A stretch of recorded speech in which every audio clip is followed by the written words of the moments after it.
Welcome back to the Gobby Gaffer, and boy do I have some exciting news for you today.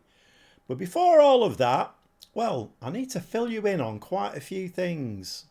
So regular viewers will know that we had a little bit of a bad spell. 3 games on the trot, we lost them all, and things weren't going quite as well as I would like. And to be quite honest, this is our second season in the Championship, and we were kind of mid-table or even below mid-table. So I thought, you know what, maybe the game's trying to tell me something, and let's have a little bit of a change. So I went to a tiki-taka formation, gave up the gegenpress. If you remember in that last game, there was a little bit of a clue in there, I think. We played Bristol City and we got beat, and they were playing a tiki-taka system. And the game kind of led me. Sometimes you have to read between the lines in Football Manager, and sometimes it can give you little clues. So I thought, you know what? Let's try a tiki-taka. So this was the formation that I went to. 2 up top, diamond in the middle, and, well, let's have a look at the results that it was producing. So after that Bristol City loss, I did change the tactic to the tiki-taka and the formation obviously as well. And as you can see there, 4 shiny green dots. The Luton first game we played was a Luton away game.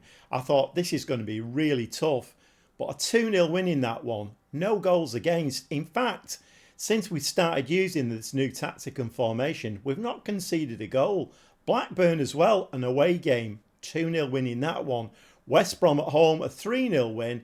And then a massive local derby against Preston North End, and a 2-0 win in that one. The wheels did come off a little bit against Swansea. I'm not quite sure what happened. There was a 2-1 reverse. So that nice little run actually dragged us up the table from below halfway up into the playoff positions, and even after that one loss, we're still in 6th place, 20 games played, 34 points. But that's when things got turned on the head in a massive way. Now, I haven't made any secret of the fact that I kind of thought I'd taken Wigan as far as I could. Wage budget of 200,000, which wasn't getting increased. We don't have the crowds, we don't have the financial muscle, and well, the top teams in the division have got a wage budget of about 1.6 million. So I always kind of knew that if somebody came along with a job offer for me, or even an interview, which would be the first part of the process, then I would, I'd look at serious kind of contenders for that. Now, I'm not sure whether this Football Manager setting a massive trap for me, and they're going to say, haha, pull the rug from under my feet, and I'm going to fall flat on my face. Or it's actually a product of the fact that I have got an A+ from the board here. They think I'm untouchable and I'm doing an absolutely brilliant job. And I think other people are throwing a few admiring glances as well. Something has happened that I've never seen happen in Football Manager before. Now, the normal way that things work in Football Manager is that you either approach a club to be their manager. So, you apply for a job, you get an interview, and then depending what your answers are in that interview, you either get the job or you don't get the job. Or, just out of the blue, a club will offer you an interview. I've actually been offered a job. Marseille have come in. They're 8th in Ligue 1 in France. So they're not in any relegation trouble.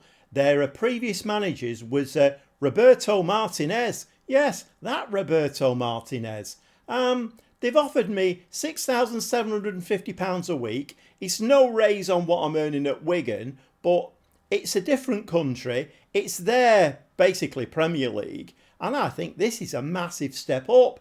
Transfer budget of 11.75 million. A wage budget of 1.9 million. I mean, obviously, it's all relative. The players in that team will be on much bigger money, and, the wages required by players coming in will be much bigger. And like I say, it's all relative. But I've never seen this happen before. And all I've got to do is just start the negotiations on a contract. I could actually try and push the wage budget up if I wanted to do. But I don't think I am going to do. I mean, let's not look a gift horse in the mouth. So just have a quick look at the club vision there. They want to play attacking football. Well, so do I. work within the wage budget, you always have to do that. But at the end of the current season, they want to qualify for the Europa League. I mean, Wigan were a long, long way from the Europa League, reached the latter stages of the French Cup. I mean, past that, there's not much more ambition apart from qualifying for the Europa League. But with that kind of wage budget, and the ground I think holds about 67,000, so there's obvious scope there for full house, bringing the money in. I think this is a very, very good. Well, it's a job offer, no interview. I don't have to fiddle about with all the silly questions that you get asked. I mean, again, like I say, it's a no-brainer. So they want me to start right away. It's a 3-year contract on that £6,750 a week. I'm not going to tempt fate. I'm just going to finalise the deal. And there we have the press release. Welcome to OM Gobby Gaffer. We are delighted to welcome Gobby Gaffer as our new manager. Gobby has the board's full backing and we are excited for the times ahead. Not as excited as I am. Stefan Simonin from L'Equipe TV. Keen to see how England's Gobby Gaffer gets on as OM manager and whether he can handle the cultural differences that come with such a job.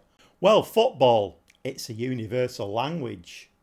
So media prediction was 4th, so we're a little bit off the pace there, but it's things to work with, isn't it? Finances are secure, which is very nice to know, and the Orange Velodrome does hold 67,354. If we can start packing that out week in, week out, well, I think we've got an exciting future.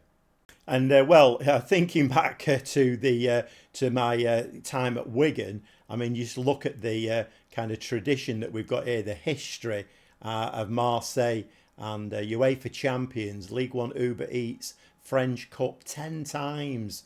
And I think it's going to be a very exciting move, this one, a very exciting save. So it looks like at the beginning of each new team that you manage, you do get the principals board back, which I suppose gives you a chance to change them if you want. But this did me reasonably well. I mean, the buy-in of all the players at Wigan, or most of the players, was fine, with dedication, leadership and teamwork being the main principles to work along to. And I think we're just going to stick with that, to be fair. And as Gobby Gaffer takes the Marseille hot seat, 7 players are pleased to see the team heading in a fresh new direction. You bet. On a slightly negative note though, the youth intake doesn't look particularly great. Apparently 3 players are unhappy with their agreed playing time, 2 fringe players and a squad player. We'll deal with those, I think. I don't think they'll be too much of a problem. And I've been asked to pick the captain and vice captain for the season. Obviously, they already have a captain and vice captain. And at this stage of the game, I don't see any need to rock the boat. So we are just going to confirm that. And that's got a thumbs up from 10 players who are glad that Samuel Guijo is still captain.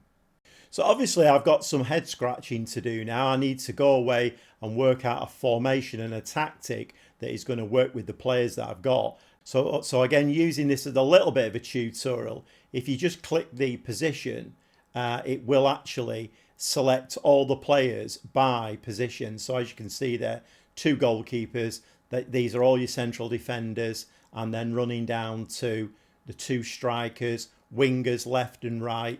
And obviously, one of the questions that is asked an awful lot by new players is, how do you choose a tactic? How do you choose a formation?